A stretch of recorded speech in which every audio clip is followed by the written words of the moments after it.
Oh Mann.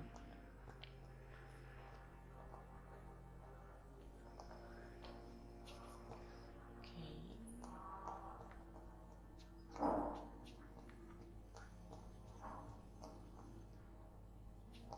Sprich an. I will not let you down, my Welche? Ist hier noch jemand? Oh, was ist das? Ah, okay, dasselbe, was draußen steht. Okay, dann gehe ich erstmal zu ihmchen.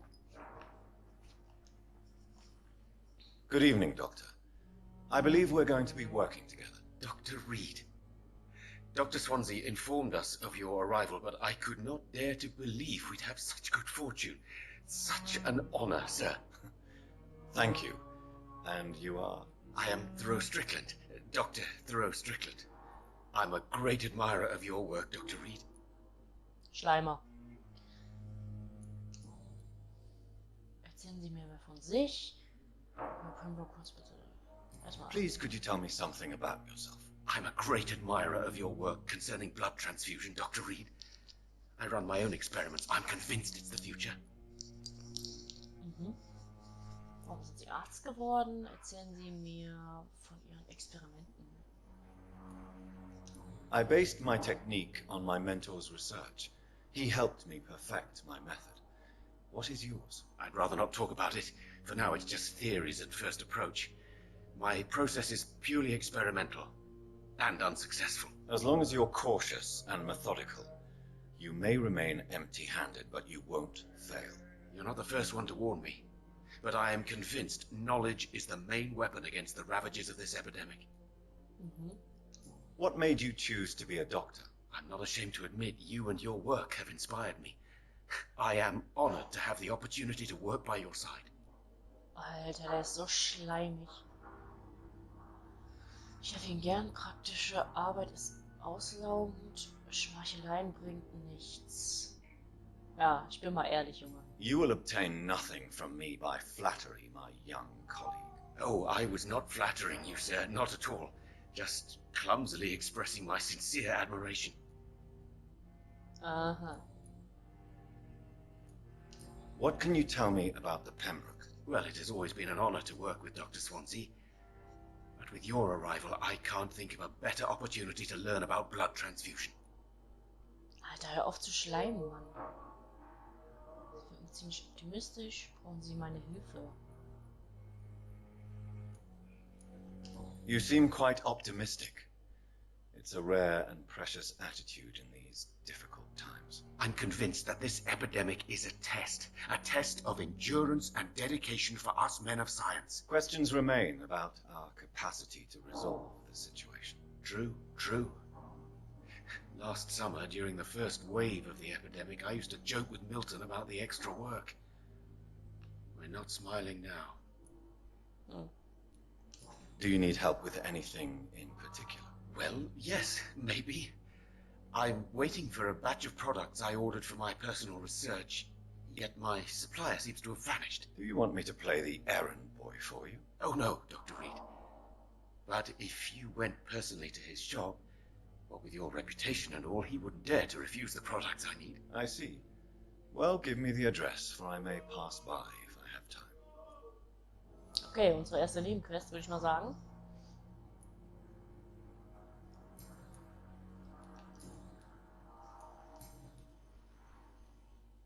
Über die Bluttransfusion. Tell me more about your willingness to experiment with new medical techniques. H.B.E.K is a patient suffering from a severe injury that could cripple him if not treated correctly.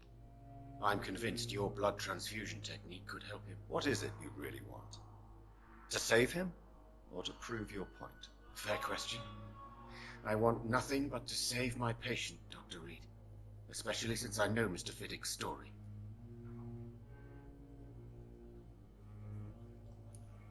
Tell me Mr. Fiddick's story. Our first diagnosis was compromised because Mr. Fiddick lied to us about the real origin of his injury. He first claimed it was an accident. But why would he hide such crucial information from us? Because he is a proud father, ashamed of putting his children at risk because of his own negligence. Mhm.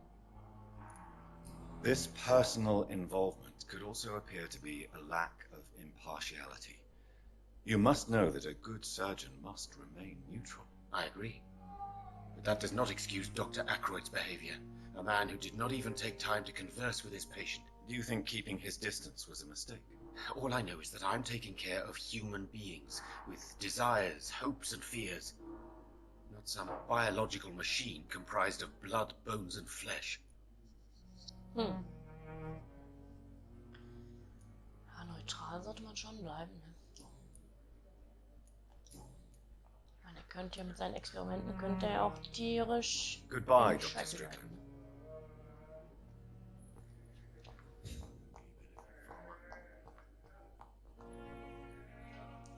Okay, wen als nächstes? Bist du? Hey, ich hab mit dir geredet. Ich will mit dir reden.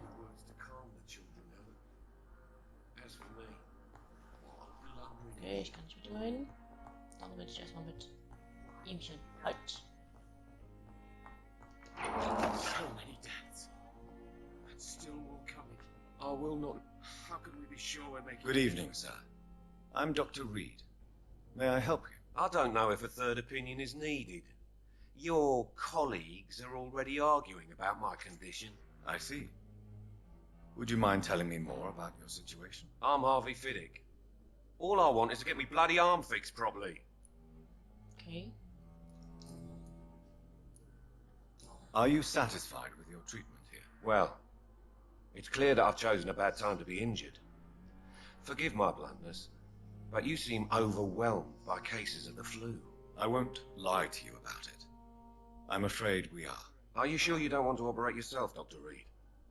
I have the feeling you're very capable, and your colleagues seem to think so too. In other circumstances, you would be right. But for now, I don't think I can take on the responsibility. My apologies.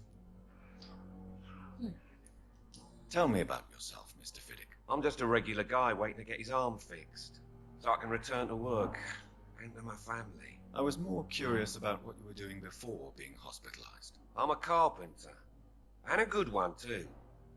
But that means I need both arms to feed my family, Dr. Reed. Ja, das ist logisch. Tell me about the doctors who are arguing about your case. Strickland and Aykroyd. They both want the best for me, but there's a lot of pride there. Doctors are no different from carpenters, it seems. What do you mean? I often had professional arguments with rivals on a building site. Difference is I disagreed about wooden nails, not flesh and bones. Netter Vergleich.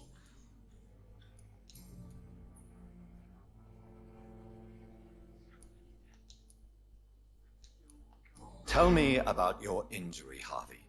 Why do you feel so guilty about it? My wife died because of me. And now I may lose everything because I've been careless enough to hurt myself. What an arsehole.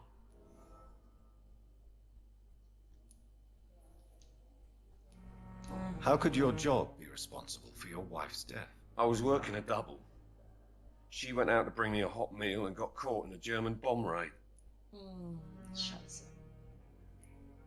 You can't hold yourself responsible for your injury, Mr. Fiddick, unless you tried to hurt yourself. Of course I didn't hurt myself.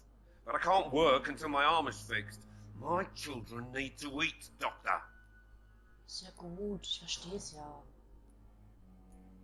Tell me more about the death of your wife, Harvey. 1915. I was in the army, building workshops for the Royal Flying Corps. Helen was happy I wasn't sent to the front. What happened? The Germans sent Zeppelins to bomb the construction site, but they missed their target. My wife was bringing my dinner when the bombs fell. Oh, Scheiße. How are your children after losing their mother? They were smaller then.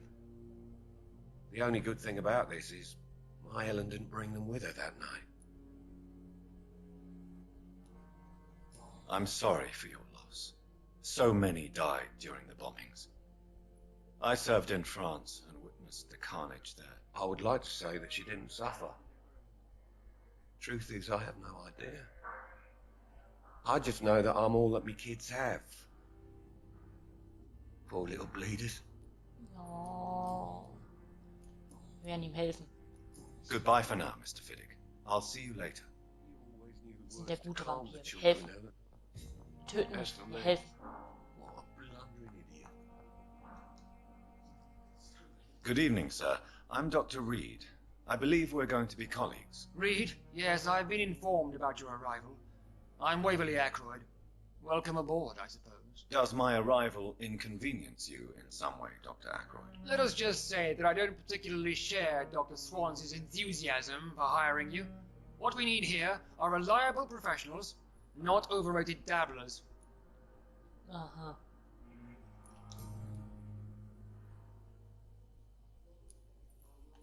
If you have a problem with me, Dr. Ackroyd, please feel free to tell me. Dr. Swansea has imposed your presence on this hospital without asking anyone's advice. The benefit of his position.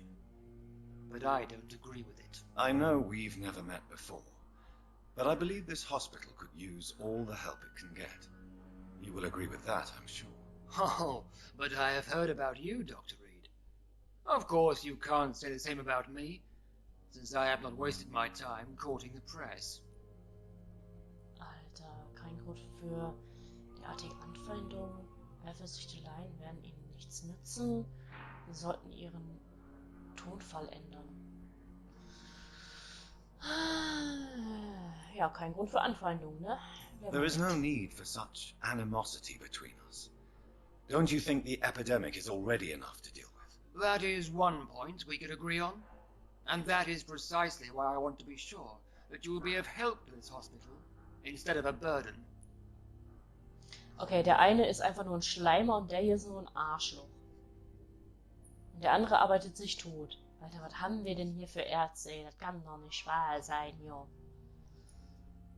Über das Pembroke Hospital. Since your tenure in this hospital is longer than mine, perhaps you can tell me more about this place. Let's just say I'm tired of the carelessness around me. I have always respected the skills of Dr. Swansea, but over time his enthusiasm has become displaced. Carelessness? Exactly what are you talking about? We're here to save lives. The people who trust us are not volunteering for experimentation. They're here to be healed. I don't intend to run any radical experiments, Doctor. Even if I, as any good practitioner should, express an interest in pushing the boundaries of medical research. Modern medical methods were created through audacity and ego. But there are rules in our line of work, and they're here to protect our patients.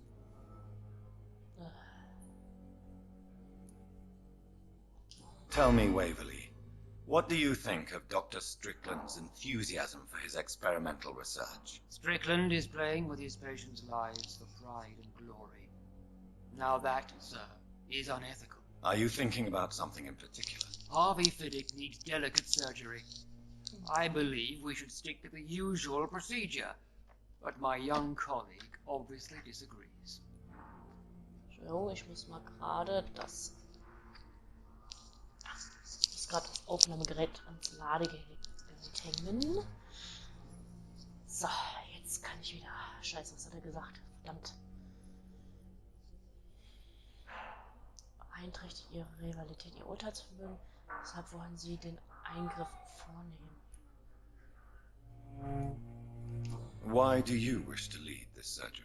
I strongly believe that Mr. Fiddick should not be butchered to test an unproven procedure. Da muss ich leider zugeben, also das Experiment, was er macht, ist ein bisschen, ich finde das ein bisschen risky. Ich vertraue ihm Urteil. Sie werden für jedwede Folgen gerade stehen. Es ist ein konservativer Ansatz.